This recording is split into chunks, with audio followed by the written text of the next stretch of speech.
So let's take some moments to reflect on the good that has also occurred in this last year. We need to acknowledge our accomplishments at ESD and across the country. We need to nurture hope. We need to celebrate. And we need to heal the country and ourselves. We know that some of you are new today to our monthly ESD community meetings. We welcome you. You will be hearing some of our leaders' stories of how they got involved and celebrating what we have accomplished this past year. From what you hear, if you would like to meet with one of us separately to learn more about what we will be doing in 2026 and how you might get involved with one of our projects, let us know that by putting a note in our chat. To begin, I would like to ask everyone to rename yourself by adding your location. You can do that by going to your picture in the Zoom. I'm looking at my picture in the Zoom, and there should be 3 little dots, which right now I'm not seeing. Anyhow, if you can see 3 little dots in your picture in the upper corner, click on that, go to rename, and then add your location. And thank you. And now to you, John. Thank you, Carol. Thank you all for joining us today. We're going to present to you our Elders for Sound Democracy accomplishments for this past year and briefly describe what we're going to be doing in 2026. We're going to celebrate our hard work, and we're going to have some fun while we do this. We begin this by doing some storytelling from 4 of us because that's the best way for you to get some insight into who we are. As we begin this storytelling session, I'm very aware that we do our ambitious work as elders. As we do this, we continue to grow old. Our bodies and minds don't work like they used to, but we have so many life assets to use in giving back, and one of them is our storytelling. It reminds me of a story of 3 older men I know. I'll call them Tom, Dick, and Harry. They were all hard of hearing, but still spry, and they liked to share a morning walk together. One windy day they were out walking. Tom commented, "It sure is windy today." Dick replied, "Tom, no, it's not. It's Thursday." To which Harry replied, "Me too. Let's stop and have a beer." In their way, they were celebrating life. That's what we're doing today, too, celebrating our time together and our accomplishments by beginning with some stories. I'm going to continue by telling you a story from our Elder Action Network beginning. It was 8 a.m. in the morning on September 10th, 2015, at Union Station, the rail hub of Washington, D.C. People were arriving hurriedly from all over the East to begin their workday. I sauntered into the crowded station with 85 other elders, each trying to blend into the crowd without being particularly noticed. We all felt nervous because what we were about to do could be considered disturbing the peace. Inwardly, we were determined to make a provocative scene before this unsuspecting crowd. Our cause that day, on behalf of all future generations, was to create a local fervor demanding that our Congress enact strong legislation in support of combating the threats of climate change.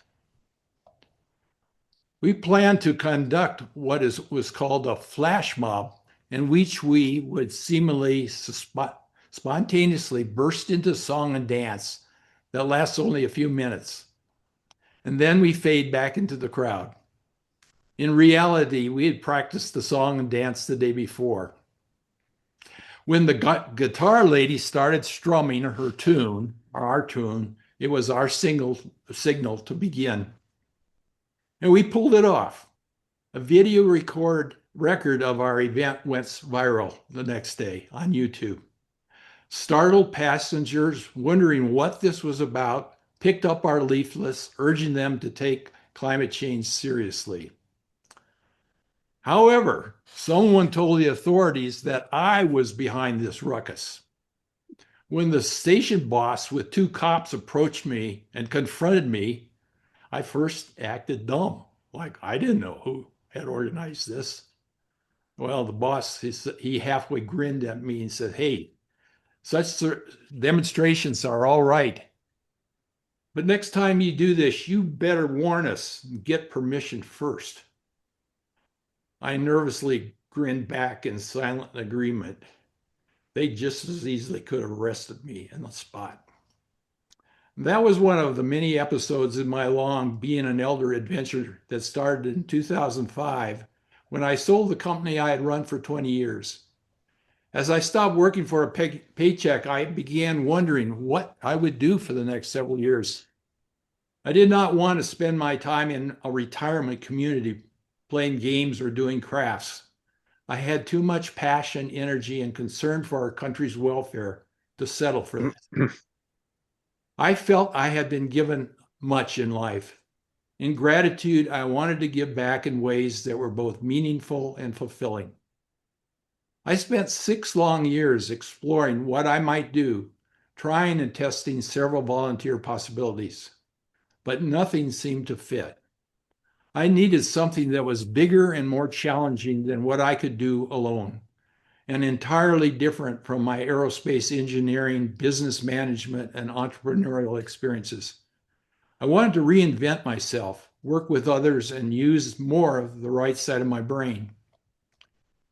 As part of my journey in July 2011, I went on a 12-day organized vision quest into the wilds of Utah, still searching for what I was to do. For 4 days, I was solo, out on the land, alone, without food and only spring water to sustain myself. On the 4th day, I was sitting on a log, a bit loopy by the ordeal. A gentle breeze came over me, and I heard the message, "Teach leadership. Teach leadership." I knew in the moment that that was a strong clue as to what I was looking for. I realized thereafter that meant teach leadership by leading. That is, demonstrate leadership in what I was to do. Over the subsequent 3 years of pondering how to begin, I recognized 3 important points. Number 1, in our society, elders have vast underutilized potential in terms of experience, know-how, resources, time, and idealized passions. Number 2, I wanted to work with those elders who had the same make a positive difference yearnings that I had. And number 3, our country has a plethora of causes to work on in terms of dysfunctional government, economic disparity, social injustice, and a ravished environment. These all needed attention. In December 2012, I got the final push I needed from a Native American Blackfoot tribe shaman. A different story for another time. I spent 2013 looking for fellow travelers to join in this venture. This led to, in April 2014, an initial kickoff meeting in Burlingame, California, with 46 others who I'd convinced to join.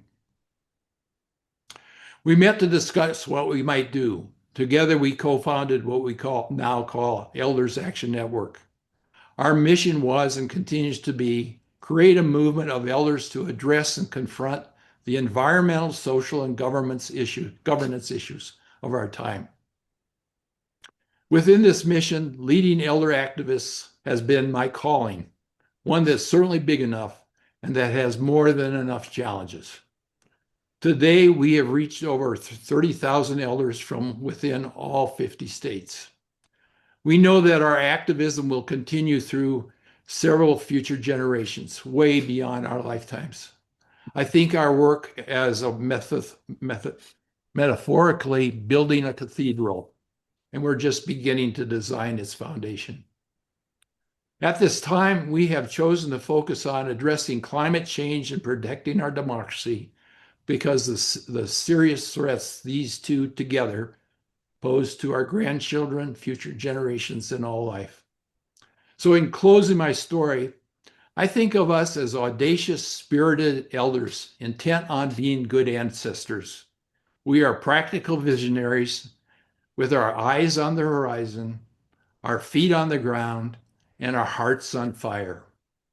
We go forth with the light and warmth of that common fire, sharing our love of life and our wisdom through all that we do. And may it be so. So with that, cheers from my heritage Skoll. Next up, Janice Habermill. She's our intrepid graphic artist, layout specialist, t-shirt designer, and many other good things. Over to you, Janice.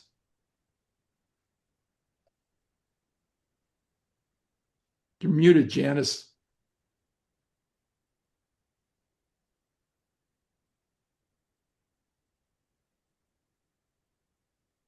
Okay, sorry. I didn't know I could undo it. We live and learn, right? You got it. Um, I live in a small town in New England, Hudson, Massachusetts, and my journey to ECA and EAN and ESD began when I learned at the tender age of 4 years old that I was going to be a problem solver.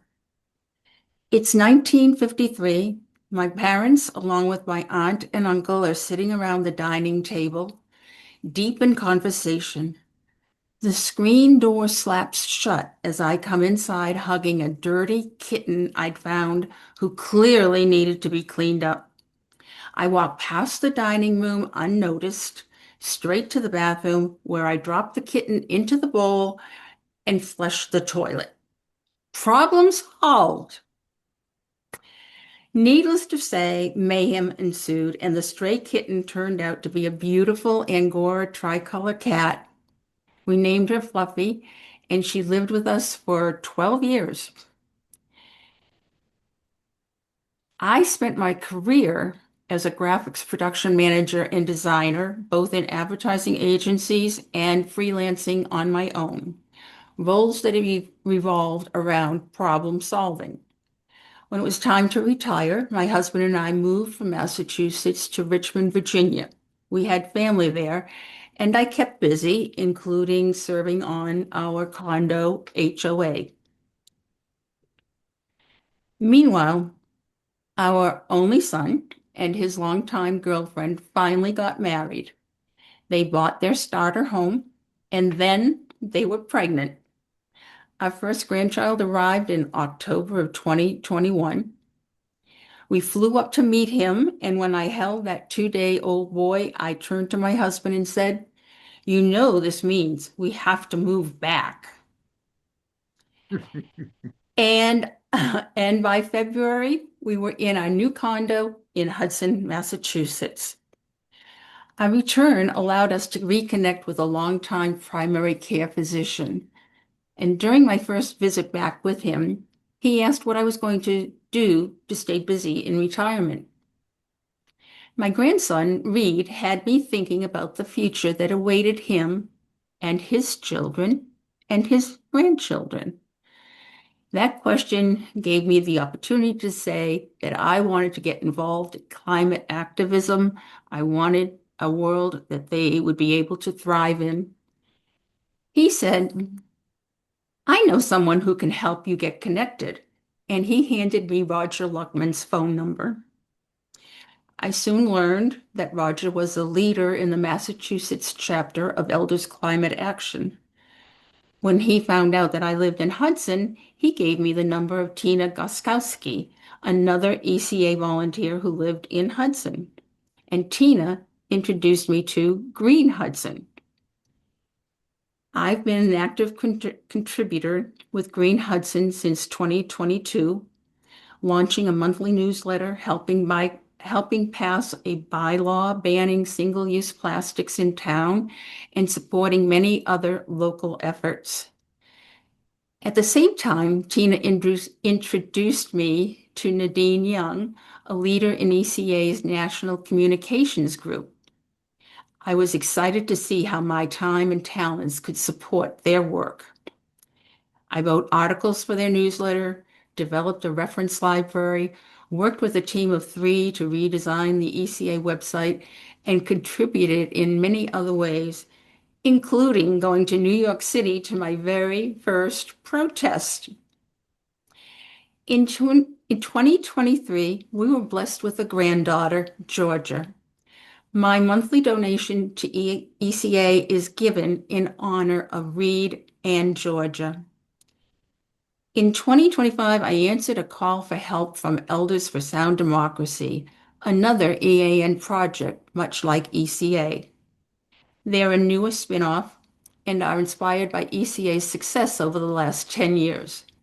I've become deeply involved, designing their logo, creating a consistent branded look for all communications, shaping their newsletter, updating their web presence, and helping volunteers navigate Google Docs and Google Drive.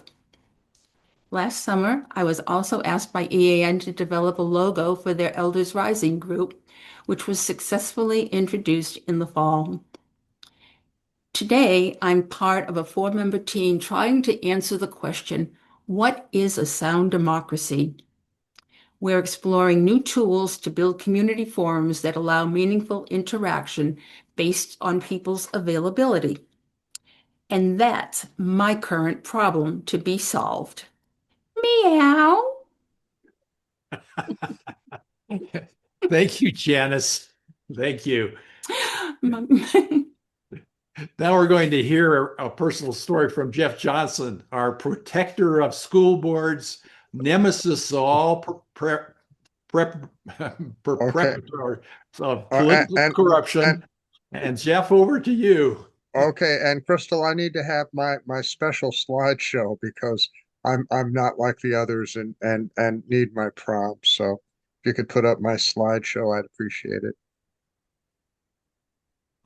Okay, I need some guidance on that. It has the title of it. Hold on one sec. Janice, what page does that start on the slideshow? You're muted, Janice. Very first one. It's the very first one. Okay. Incoming.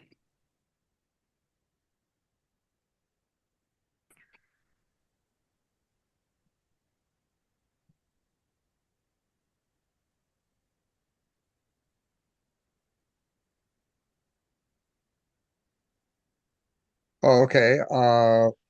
The first slide seems to be cut. The first slide talks about a little bit about my background. That one of the things that I do is research, and and everybody in ESD is doing research, and so that's one thing. Another is I'm more concentrated on maybe direct action than others. A lot of us will do digital kinds of things, and maybe we can sit in our office and write postcards and so on. And whereas I'm more at city meetings, school boards, that kind of thing. And and I'm wanting to be a little bit and in terms of leadership, John made me laugh about this one thing, and that is among my leadership experience, I was once upon a time on the board of directors of a homeowners association. Whoop whoop. and it's an experience I don't want to repeat. I've avoided homeowners associations ever since.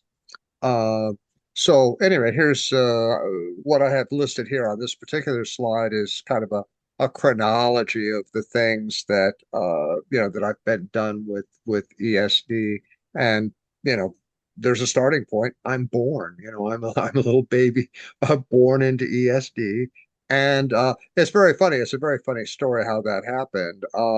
I, like some of you here today, was at my first ESD meeting, and it was right after uh, the start of Joe Biden's campaign to get elected some 5 years ago.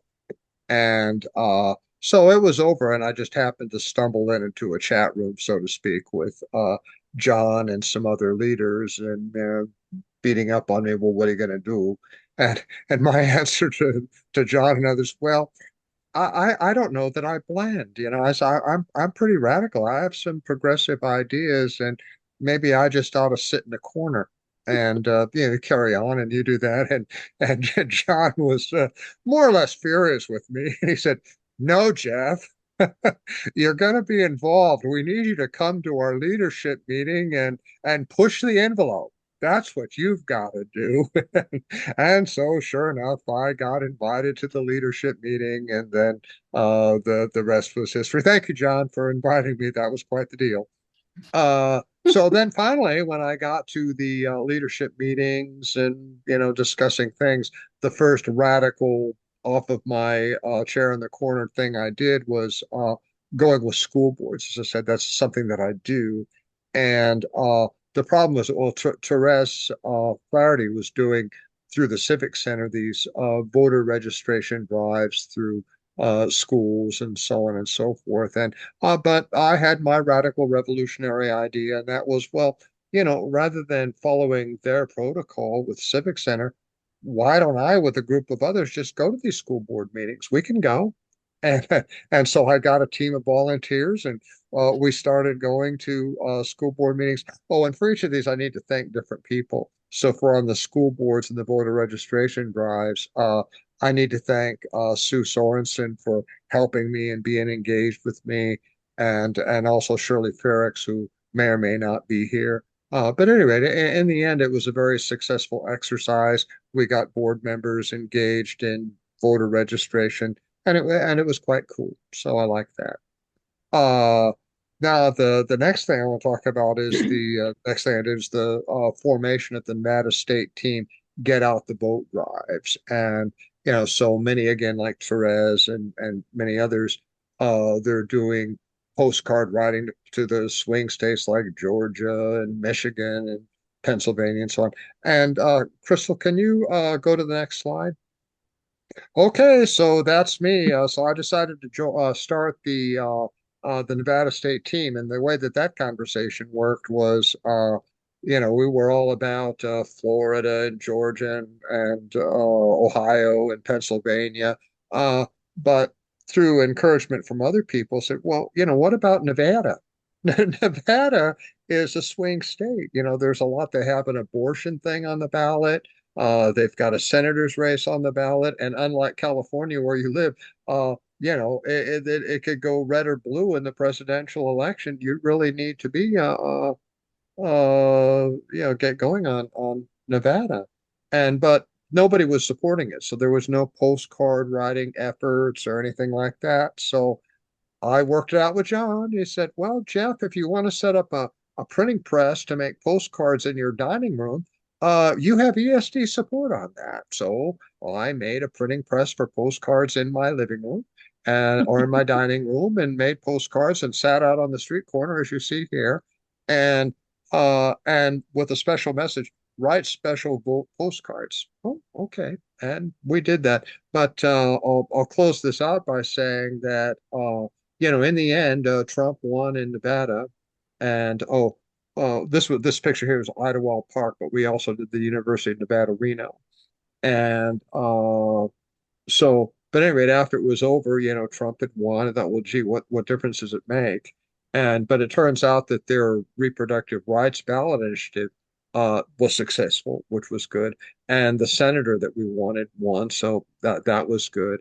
But what was really interesting is that evening I was reading in the paper, and it said that they had trouble closing down and counting the votes because there was one precinct that was extremely slow because they had more than twice the usual new voters. And that particular place was the place that we sat. And so I thought, well, goody, goody, goody for us. We did it. Okay. Therese, I'm ready for next slide. I mean, Crystal. No. Go back to the first slide. The first slide is the same as the next one. Okay. So that's the state team. And so another thing that I've done is this rally here. We've been engaged in doing rallies for the No Kings, and with it being much like what you just saw in that photograph, but with a different theme. Uh, then then finally, and more recently, one of the things that we've done is some of us, including myself, has had a problem that, we're talking about our action teams and our organizational chart, but for new people coming to our meetings or to our website, that, we don't have an especially promising way to communicate with people what they can do. So a group of us got together and decided to create this thing called the Action Toolkit. And that's been done and that's been available. And again, I need to thank, various people for all that they've done. And among them is Catherine Hess, who's here. She was extremely helpful, as was Ken Barnes. And so now that's active, and I'll talk more about that later. But finally, something, getting off my chair in the corner and being a radical and trying to push the envelope. The latest project that I along with others are wanting to work with on is the bigotry in our schools. That there's a lot of it, and and students, there's hate crimes going on. There's high rates of suicide among teens. We've got a real problem with bigotry and bullying in our schools. And one of the things that's coming down, for example, is Turning Point USA is showing up at the school board uh, uh, meetings and causing all kinds of trouble. And so I think that we think the best way to get around that is to balance that with an inclusion kind of message, maybe not using those words. And so the plan of this project is to, again, just like in the beginning, start visiting the school boards, partner with faith organizations and places like the Southern Poverty Law Center and so on, to bring the message to the school board that they need to take action to prevent bigotry, bullying, and hate crimes. And on that, I would say it's a project that's very much in need of support. So if there's anybody here in New Hampshire, somebody who's looking to do something, well, here's a place for you. There's a lot of work to do. And that's my journey. Thank you, Jeff. And thank you. You got quite a story there, Jeff. And for our final story today, we'll hear from Lorna Hilliard, who leads the charge for our Wisconsin chapter, as well as being the first to greet many of you as you ventured to see what we're about. So Lorna, go for it. All right, thank you. I became a grandma about 10 years ago. It's funny how being a grandparent has pushed a lot of us into activism. And just like Janice, when I had looked into those eyes of that child, it really touched my soul.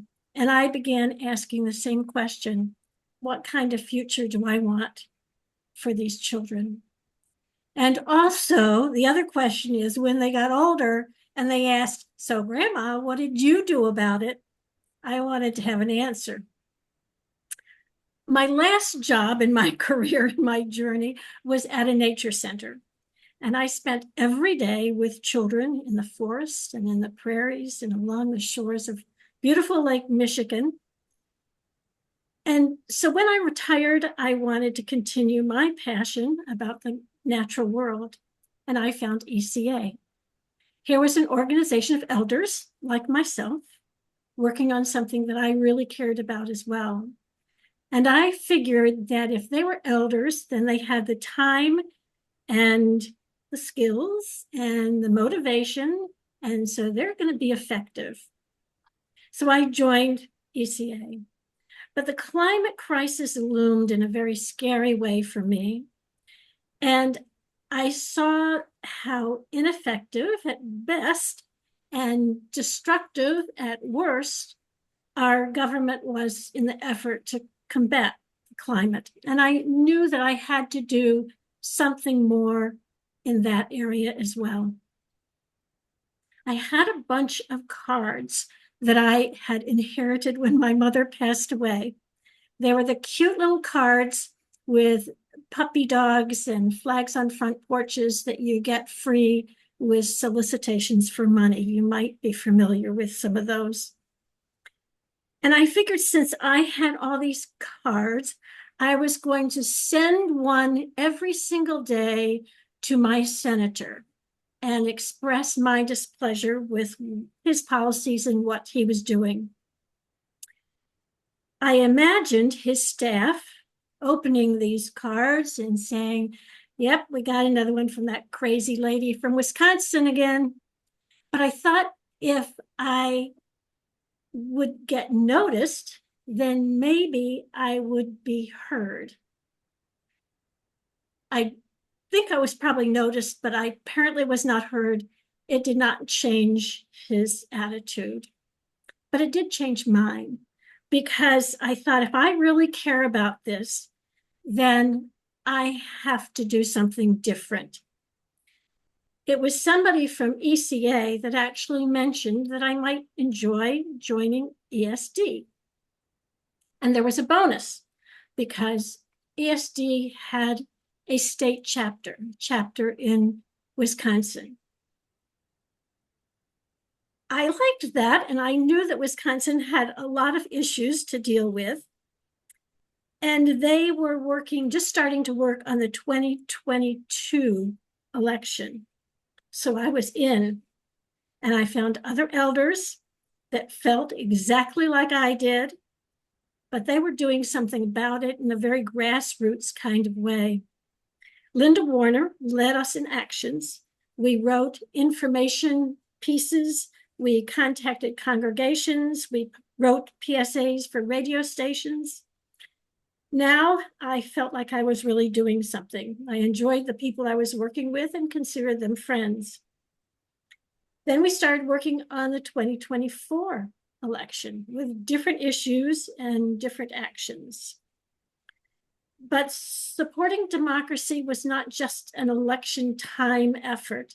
It took a year-round effort. There is so much to do and so much at stake. We needed to keep on working, and we still do for those children. Thank you. That's my story. Thank you, Lorna. So that's 4 of our stories, each one different. Yet we are all aligned with a common purpose of standing up for our beautiful country, now under relentless attack. What we're going to do next is present to you a summary, not this one.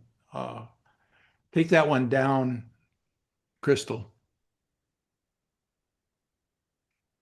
I'm going to share some my screen here and take care of you. So what we're going to do is present our projects and accomplishments for the year, and I will share my screen now. Let me clean up here.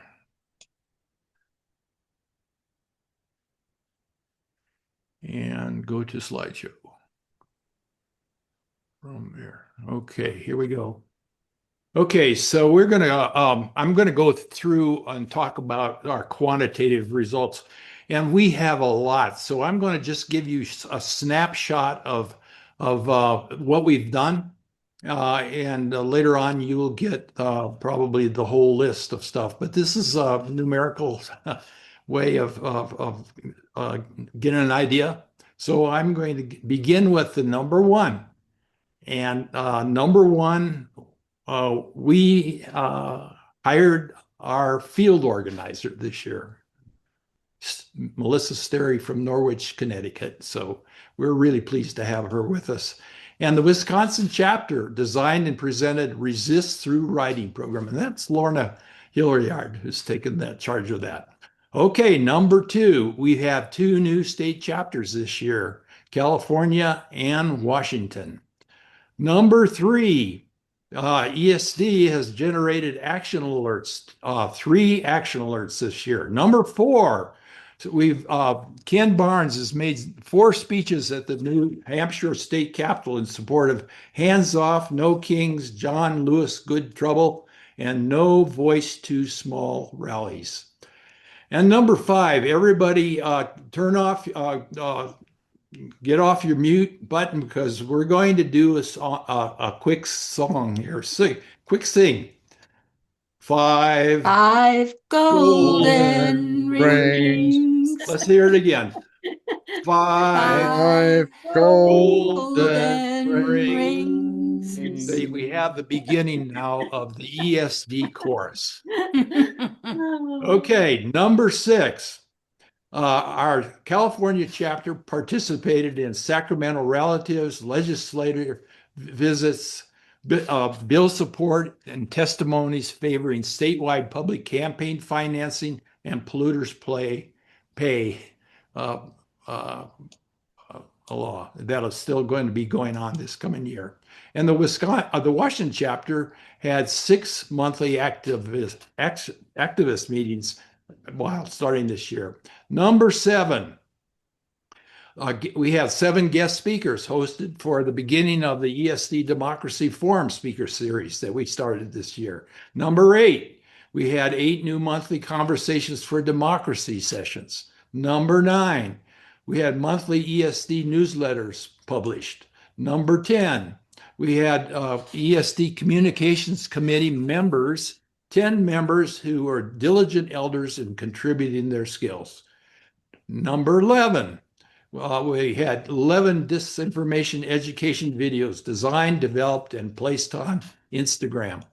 Now, number 12, this is one where I really want you all to be unmuted because we're going to make some noise together. And back to our things, we have 12 members of our ESD leadership team. And we want to just acknowledge that all of us working together as a 12-member team did our very best this last year. So we're going to really work on this one. And we want everybody to make some noise. I'm going to beat a drum 12 times. And I want every one of you to clap for every one of those. So here we go. Next slide, please. Yep. Okay, ready? Here we go. Okay. Start with 1. Everybody now. 2, 3, 4, 5, 6, 7, 8, 9, 10, 11. Wow. Why didn't you flash their Okay, names? we're gonna make noise together. So onward here. 15. We've had 15 disinformation education videos posted on YouTube. 20. Defending Democracy Team activist planning meetings this year. 24. Personal stage Grass Valley, California anti-authoritarianism rallies. That's another one of those things that Jeff Johnson did this year. The next one is 30. 30 Wisconsin high school seniors registered to vote. 47 newsletter articles written, edited, illustrated, and posted. 149 California high school seniors registered to vote. 200 postcards personally written for the Environmental Voter Project in support of the New York City mayoral primary election. 286 new ESD members registered and contacted this year. Oh boy, 500 plus. That's the number of emails sent to the Washington High School key club leaders, school superintendents, and Universal Unitarian congregations, all supporting high school seniors voter registration. And then finally, countless.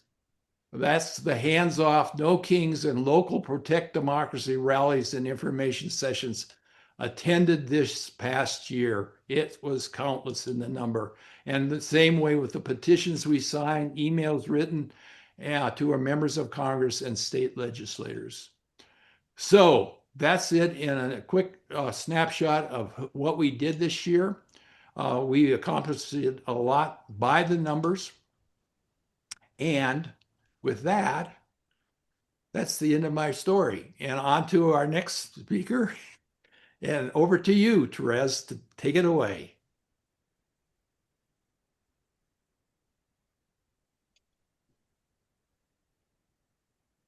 Okay, thank you. Crystal, would you put up the next slides on engagement, and congratulations. We not only did things that we can count, we created community, and we created support for each other in a number of different action teams. And some of their leaders are going to tell you a bit about them. We're going to start with Lorna. Thank you. And as I'm listening to that, you can go back to the other slide, Crystal, that as I was listening to John, I thought the reason that we were able to do all of those things is because people got engaged. And that's really special, and it does deserve some congratulations to everybody, all those people who got engaged and did things.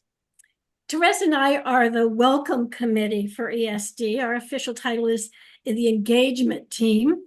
Engagement is just the task of connecting with people and explaining what ESD does and letting them know how they can get engaged with us. And they do deserve our congratulations. New people bring such a vitality to ESD, and we do love to welcome them.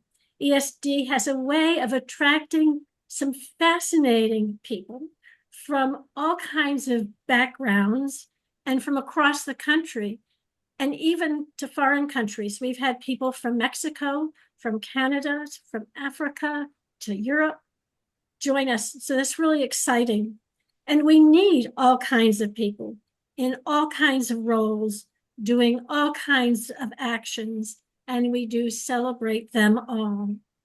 And then we come together in a community with a common concern for our democracy.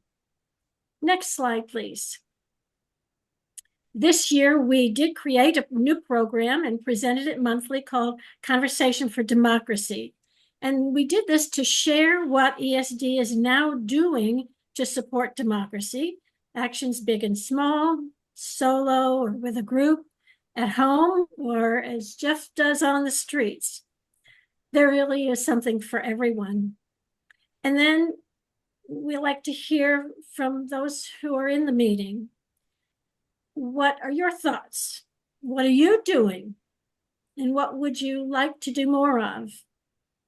These meetings are always fun. Each one has been totally different. Our conversations have taken us to interesting and sometimes unexpected places. Participants have brought us new perspectives and new ideas. Since June, we've introduced 79 people to the wonderful work that ESD is doing, and everyone is welcome. And next slide, please. Also, since June, we've sent out the 248 emails with invitations to Conversation for Democracy. And they also came with an invitation for a one-on-one conversation with one of us. We've had numerous wonderful individual conversations to answer questions, to connect people with others, and to get to know some wonderful people. But everyone is invited to attend. Everyone is invited for a one-on-one conversation with us. As you can see, we are open to connecting. The invitation is always open. And if you're interested in finding out more about ESD, or you want to get more involved, we'd love to hear from you. Thank you. The next slide. Thank you, Lorna. Our next speaker is Jeff, who's going to talk about the toolkit, the action toolkit. And next slide, here we are. Yes. Oh, okay. Yeah, as I said in my earlier discussion, that one of the problems that we saw was that we could talk about the need for action at our various meetings and talking about you know writing your senator, or making a call, what have you, sending a postcard or so on. But there wasn't necessarily a real place that people could reference in order to do that kind of thing. And so if they wanted to write a postcard, who's going to support them? Where are they going to get the postcards if not from my own personal printing press, what have you? I think I'm ready for the next slide on that. Okay. But at any rate, we also recognize that different people have different needs in terms of the kinds of action that they're going to do. So some they may be, they're too busy working or with family, who knows what, and so all they're able to do is to write postcards, and so or call their senator or something like that, and so for such people, one page of our toolkit is just for stuff you can do on the quick, and so it's there. Uh, but there's also attention. There's another page.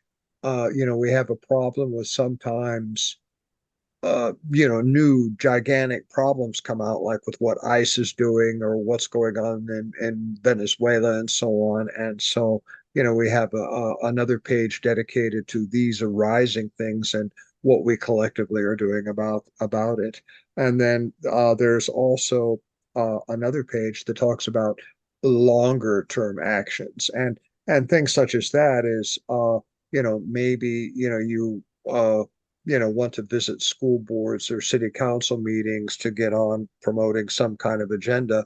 And the toolkit talks about that kind of thing. How do you go to a school board meeting, and how does that work? But that's the kind of thing that is more time intensive for someone who's doing it. Uh, and then finally, and perhaps most importantly, a lot of people ask the question, well, where do you get all this information? What are your sources? And so, there could be The Intercept or Heather Richardson Cox, Tom Hartman's another one. And so our team has done a considerable amount of research trying to find what those sources are, and we've put them together in one, a singular page that talks about all of these different information sources and their specialties and so on. And so I think it's quite a handy reference guide. Oh, and also one of the things I need to do is thank big time Catherine Hess and Ken Barnes, who actually led the way for me in putting all of this together. So thank you both, and others. And then that brings me, I guess, to my concluding point, which is that very quickly you learn that, well, you talk about this easy direct action that you could go to the October 18th Kings rally, or No Kings rally. Well, yeah, yeah. Last week you could do that, but not now. And so it's the kind of project that needs constant work.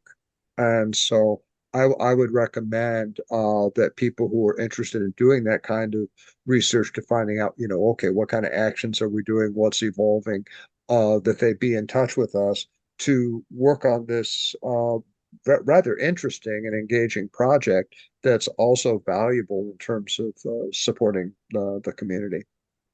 Okay, I'm done. Thank you. Would you go to the next slide, please, Crystal? And Linda is going to talk to us about our newsletter and our communications. Yes, this last year we had 9 newsy letters. We started in March when Janice joined our team, and they featured a whole lot of things about ESD. We had previews and recaps of our community meetings and our democracy forum speakers. We had updates on our action teams, suggested actions for individuals to take, We introduced topics such as 20 lessons on tyranny, Project Esther, and the power of nonpartisanship. We had featured state chapter highlights, personal cybersecurity, upcoming events. So we tried to do all of that. So it's been our main vehicle of the communications team. We have had our last issue of the year in December, and we'll have our next issue in 26 beginning in February. There's a whole lot of work that goes into putting these newsletters together. And I want to thank everyone who was the 10 who were involved in our newsletter team and our comms team, which the newsletter is the main thing we've done. And I especially want to thank Janice for putting the newsletter together, and Crystal Small, who makes sure that it gets in everybody's inbox. And we welcome new team members and contributors to the newsletters, and I'll speak to a few things about the communications committee in the next segment. Thanks. Thank you. And next slide, please. And Ken, I think one more slide, please. No, we're at website and marketing. No, take a break. Take a break. Take a break after Linda. So could you take the slides down, please? And now Ken is going to speak about our Defending Democracy group. Well, thanks, Therese. And as she said, I'm leading the Defend Democracy team. And I guess the easiest way to describe what we've been doing and trying to accomplish over this year is that virtually everyone that I ever speak to is upset about the authoritarian threats to our democracy that are transpiring daily. The insults to our countryhood, if you will. But people always say, I just don't know what I can do about it. I really wish there was something I could do. And they don't see what that is. And so the goal of the Defend Democracy team is to pull out as frequently as possible. And in the coming year, we intend to do that a lot more frequently, but to pull out very current, imminent threats to democracy that we think are important, and to put together an action alert that tells folks in all of the elders in EAN that this is something that is happening right now, and here's something specific that is doable by you that you can do to make a difference, whether it's calling your Congress member's office and saying, please don't vote for this horrible bill, or saying, please do vote for some positive policy if those come up. But, being not just active in the voting space of electoral politics, but once people are in office, telling them that what you think they ought to be doing in office and following through on what they do. That's civic participation, and it goes beyond just election day. So we will send out action alerts that say, here's something you can do. And they are things that are different types of things. If you are a writer, you can write letters to the editor. If you are a people person, you can, as I said, call your Congress member or go to a town hall that the Congress people have, or your state and local legislators, and advocate for issue X. And a lot of times, folks don't know, okay, well, I don't think immigrants should be abused the way they are, but specifically, what can I say? And so we will offer talking points to people. Facts like the roundups include 20% of the people that are rounded up by ICE in the last couple of months are citizens of the United States, and another 20% or whatever it is were legally here, asylum seekers, and you can tell your congresspeople that they ought to not approve of this kind of abuse. The idea of keeping criminals out is a great idea, but it's true for immigrants and non-immigrants and citizens of the United States likewise. Has nothing to do with their just being brown skin color and being immigrants. So going to rallies is certainly something that people can do, but we are pushing for things that are in between the rallies. In my speeches at the State House on No King's Day and everything, that was my main theme, is that, coming to these rallies is great, and showing our solidarity for democracy is really important. But also in between the rallies, between this one and the next one, let's take action and do things. So we want to push that out to as many elders as possible and ask them to reach out to all of their friends and family as well. That's what the Defend Democracy team comes. We meet on the first and third Monday of every month at 1:30 Eastern, 10:30 Pacific time. And we would love to have anyone join us and offer your ideas and your action. If you want to do research or help with the writing, talking points, whatever. Thank you very much. Thank you, Ken.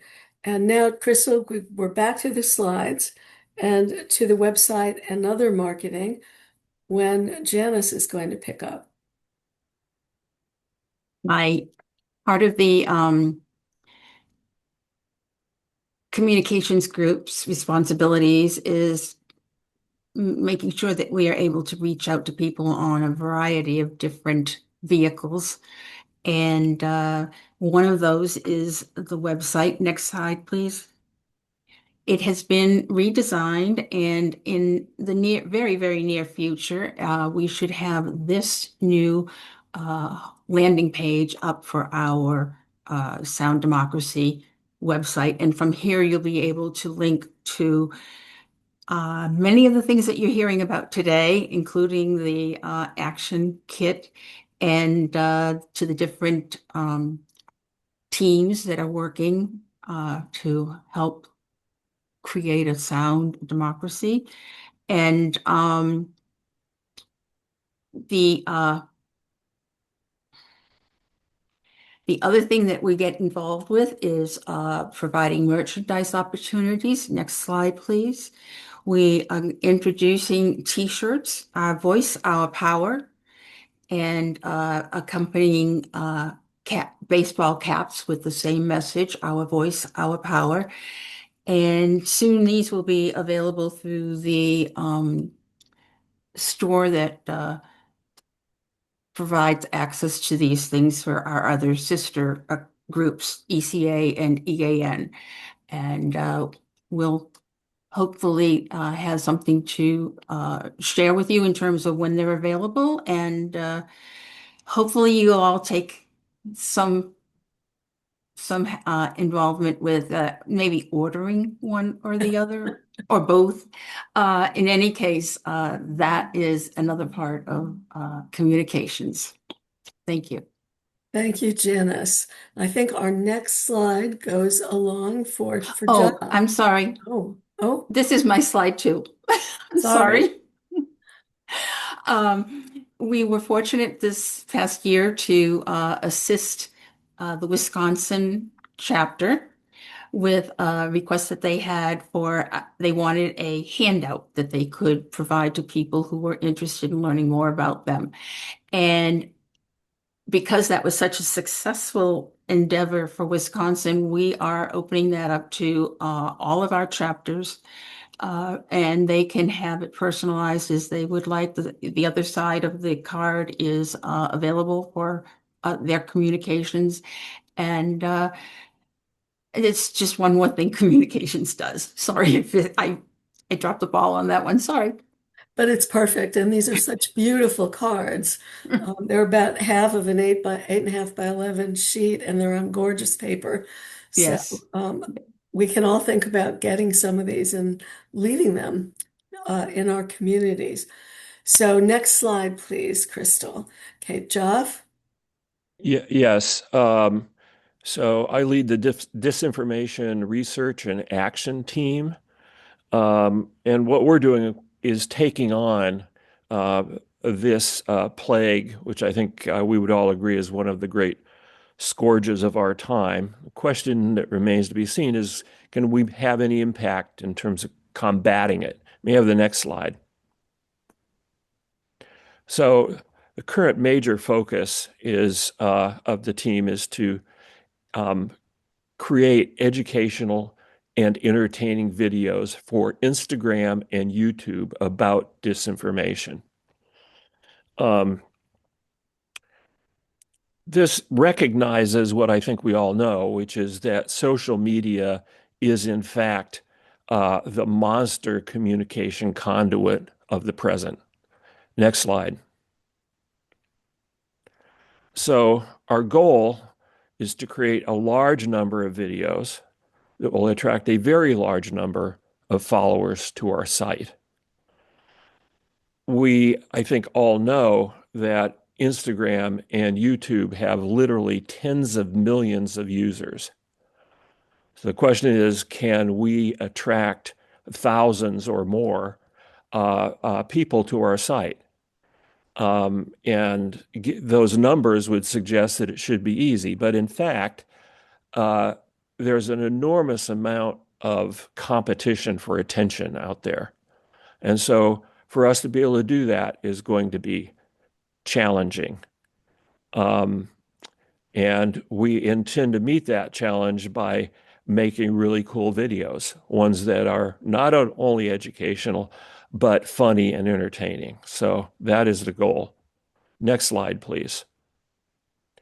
So the status of this is that we're optimizing know-how for making videos, largely AI-aided videos, because AI is so powerful in easily creating great videos.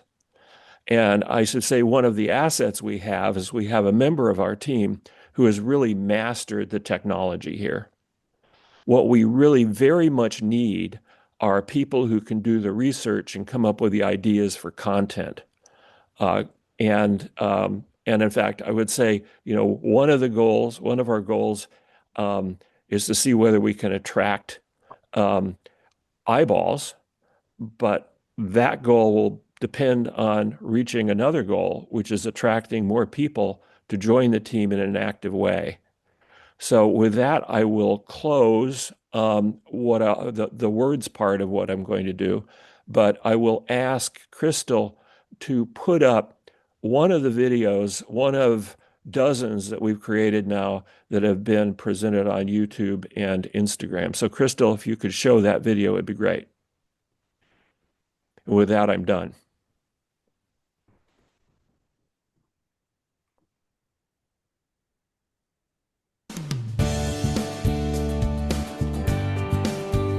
Tell me, Mr. Twain, is there any hope for America's young people? Disinformation spreads faster than student loan interest. The government heard that and said, "You want to bet?" I heard pigeons are government drones. Yes, they are everywhere, and I hear they have excellent health insurance. We don't fact check anymore. We just click share all, like it's accept cookies. These crystals manifest better Wi-Fi. These spices detoxify my GPA. This is a magical academic protection spell. We have our sources. Trust me. Let's be realistic. Have you noticed that bad info just doesn't stay online for long? But it stays online long enough to hit elections, health, and real life. Before we share something, ask who wrote it. Why? Did they pass high school? Or are they running a crypto or gambling cult? Most of the internet is just confident guessing. Like every group project ever, we should use our brains, not just our thumbs. We need to verify before we amplify. As you can see, Abe, there is some hope that the next generation can separate the noise from the truth.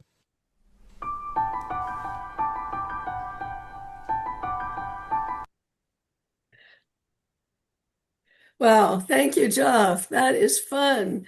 And I know you have some links. I think Wendy asked if you could share some links, and we'll put them in our Sure. update and our follow-up email that comes Yes, out at the end of the week. we'll And do that. everyone here will get the recording, so that will also give you some links. Jeff? So yeah, so that was it for me. Okay, thank you. Thank you so much. So we have now talked about the major action teams we've had this past year, and I'm going to begin our looking forward by talking about fair voting and civic engagement in 2026. 2026, of course, is an especially important year, and it's important as we begin talking about this to remind ourselves that what we're hoping, what we're dedicated to, is that every eligible voter can participate freely and fully in the electoral process. Just pause and think about what that means. Next slide, please. How do we do this?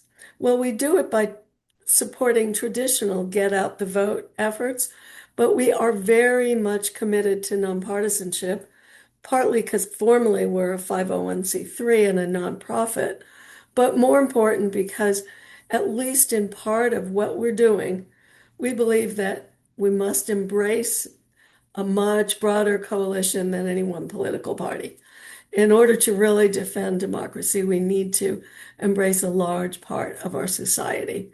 And so we have the analog of many of the projects you've heard about from the past year going to get up and running and in part focus on getting out the vote and protecting the vote over the next year. And that will include action teams and special state chapters. Please, next slide. How do we do it? We can't do it all. And as I think about Elders for Sound Democracy, ECA, and Elders Action Network, I think a good part of what we do is we support each other in community, like-minded elders who care about defending democracy and making sure that we survive. And we also collaborate. We can't do it all. We can't come up with all the ideas, but we can support our members to take so many actions on their own and in collaboration with other groups.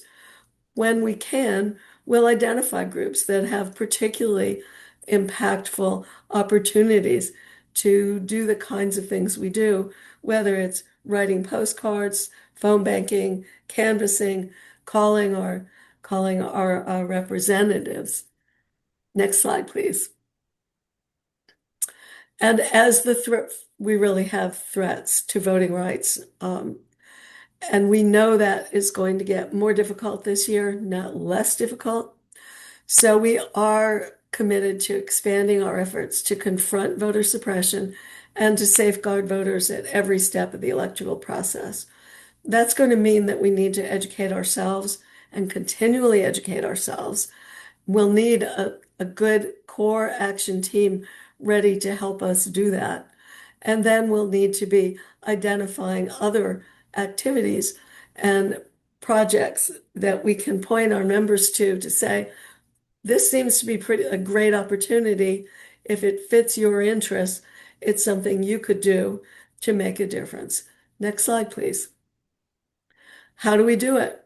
Well, of course, we'll have a core team working on this. But beyond that, we will be continuing to work with promoting the youth vote. Many of you might be familiar with the work we've done with the Civic Center over the last few years. And on Monday, January 12th, we'll have a meeting to look back. And we'll have Vicki Shapiro from the Civic Center with us, and also some of our own members who've been doing some very interesting things in the past year. And we'll look forward to see what can we do with the youth vote. I have a pretty interesting group that's supporting school boards elections across the country. We have some new ideas as well as some accomplishments there. We will have a community meeting on the third Wednesday in January. And there we're going to focus on the whole range of things we've been talking about today and how we can put them to use to support voting and support combat voting suppression. We're also going to have a speaker the following month, which I think you'll be excited to hear. Many of us are reading Robert Hubble's emails every day. You will learn that he started writing them to his daughters, who were totally upset after Trump was first elected. And that newsletter, those emails he sent to his grown daughters, have grown to be emails that give us hope as well as try to make some sense of the news of the day. Robert Hubble will be with us in mid-February, thanks to Clint Wilkins. And then finally, we'll have a meeting of our Fair Voting and Civic Engagement Action Team on Wednesday, February 4th. And those of you who are interested in helping us to sort through this, helping us to educate ourselves and identify opportunities that relate to voting, we'll invite you to join with that. Next slide, please. And of course, we have important teams that you've already heard about who are working on safeguarding the vote, as well as the particular things you've heard them speak to. These are the teams. Really, every Monday, you can go to either the Countering Political Corruption team, which Jeff Johnson leads, and his are on the second and fourth Monday, or the Defend Democracy Now! Team at the same time on Mondays that Ken Barnes is leading. And Joff, who is working on disinformation research and action, summons us whenever he needs us. And we'll be there too. I'm going to turn this over now to Joff, who is going to tell you about these three teams in more detail. And Crystal, I think we may have one more slide. No, we don't. Could you take off the slides? Joff, do you have? Yeah, so no, I'm just going to speak. Okay. I don't have slides. Basically, I'm going to very quickly simply state that the three teams that Therese just showed you on the slide are committed to still be here in 2026, basically executing our missions. So a commitment to be here, and I think reiterate to some extent what they've been up to so far as plans to continue to work on in 2026. So Ken's Defend Democracy team will continue to identify and prioritize the most pressing authoritarian threats to democracy. The team will send out periodic action alerts, notifying our elders about imminent threats and recommending specific actions people can take to push back against those threats. And this team, again, meets on the first and third Mondays each month, 10:30 a.m. Pacific. So that's one of these action teams. The second one I'll highlight is Jeff's Political Corruption Action Team. And it will continue to be at its regular scheduled time, the second and fourth Monday of each month at 10:30 Pacific time. We'll continue to research and discuss the greatest threats to democracy and the most promising actions to address them. However, over the next several months, attention will focus on special projects, including prevention of bigotry in our schools and maintenance of the ESD Democracy Toolkit. And finally, the team I lead, the Disinformation Research and Action Team's major focus will continue to be on using social media to communicate about the problems of disinformation. And again, as I said earlier, this is very much an experiment. Can we basically capture a lot of attention? This is a double experiment. In order for that experiment to work, we have to have another experiment work, which is that we can recruit enough people who want to play on this team. And I will say it is play, because creating these things is actually a lot of fun. And our team meets as it needs to When it does meet, it will be at 2 o'clock Pacific on Wednesdays. So that short and sweet is the thumbnails I wanted to give about these three teams. Wonderful. Thank you, Geoff. And finally, Linda is going to talk with us about growing and strengthening and the ESD organization. And Crystal, would you bring back the next slide, please? A major goal of next year is to grow and strengthen ESD. And we'll do that through engagement, through getting, involving more people in what we're doing, and through the engagement team welcome committee that Lorna and Therese will continue to do. At least in the beginning, they'll continue the conversation for democracy that will be held each week after our community meetings. And they offer invitations to speak one-on-one with anybody who wants to find out more information about what is ESD about, why would I want to get involved. We want to strengthen and build our state chapters, increasing the number of chapters and increasing the number of members engaged. We know that that getting engagement at the state, regional, and local level is critical to the things that we do. And we have a lot of actions that the state chapters can work on, and particularly in this upcoming year with Get Out the Vote. John mentioned that we've hired a field organizer to help with that, which we're thrilled about. Also, we'll do it through the communications team. Janice told us about the website. I mentioned the newsletters. We do more than that. We do all the promotion for our events. And right now we're re-examining and evaluating what we're doing. We want to open it up to and explore new platforms and how we can go about what our communication goals are and how we can go about accomplishing them. And we would love to have more members of that team. And the other way also is through partnerships and collaboration. Therese talked about that. We've had partnerships with organizations that help us, that are experienced, have a lot of research into some of the actions they're doing, and they're looking for volunteers to help with that. We examine those other organizations that share our values. We're not about to go reinvent everything. So where we can form partnerships, we can all take advantage of that. So we'll be seeking new partnerships as well as formalizing our relationships with them. And I just, I'm thinking about this. We've had experimented with a lot of things over the last 5 years in ESD, and we can do a lot more to build it. I was thinking last night, I attended a live Q&A with Mark Elias with the Democracy Docket, which is someone I follow all the time. And he was asked near the end of the meeting, what keeps you going? How do you maintain the hope?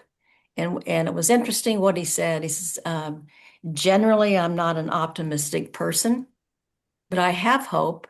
And I see it as there's no other option that we have right now.